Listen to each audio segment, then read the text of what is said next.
மற்றவர்களை தாழ்த்தி ஏதோ தான் மட்டும்தான் இந்த தமிழ்நாட்டை காக்க பிறந்த அவதார புருஷர் போல அவருடைய பேச்சு இருந்தால் அதை மக்களே ஏற்றுக்கொள்ள மாட்டார்கள். ஏனென்று சொன்னால் அனைத்து இந்திய அண்ணா திராவிட முன்னேற்றக் கழகம் மக்களுக்கு சேவை செய்ய தொடங்கப்பட்ட இயக்கம். அதை அவர் ஒத்துக்கிட்டார்ல. அவர் தீய சக்தி திமுக என்று இப்போ இவர் இன்னைக்கு பாய்சன்னு நேற்று மாநாட்டில் பேசினார். திமுகவை பாய்சன் அப்படின்னா, போன மாநாட்டில் என்ன பேசினார்? பாயாசம்னு சொன்னார்.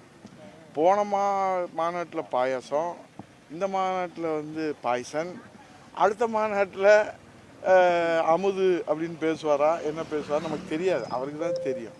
ஆனால் 52 ஆண்டு காலம் மன்னாதி மன்னன், மக்கள் திலகம், பொன்மன தலைவன், புரட்சி தலைவர், திராவிட முன்னேற்ற கழகம் தீய சக்தி, மக்கள் விரோத சக்தி என்பதை இந்த தமிழ்நாட்டிலே இன்றைக்கு ஆட்சி அதிகாரத்திலிருந்து அப்புறப்படுத்த வேண்டிய ஒரு கட்சியாக திமுகவை அடையாளம் காட்டியது புரட்சி தலைவர் எம்ஜிஆர். அதைத் தொடர்ந்து புரட்சி தலைவி இதய தெய்வம் அம்மா. அதைத் தொடர்ந்து இன்றைக்கு ஒரு சாமானிய தொண்டராக புரட்சி தமிழ் ஐயா எடப்பாடியார் அவர்கள் இன்றைக்கு போராடி கொண்டிருக்கிறார்கள். திராவிட முன்னேற்ற கழகத்தினுடைய உண்மை முகத்தை உலகத்திற்கு எடுத்து சொல்லுகிற அந்த ஒரு சத்திய போராட்டம் தொடர்ந்து நடைபெற்று கொண்டே இருக்கிறது.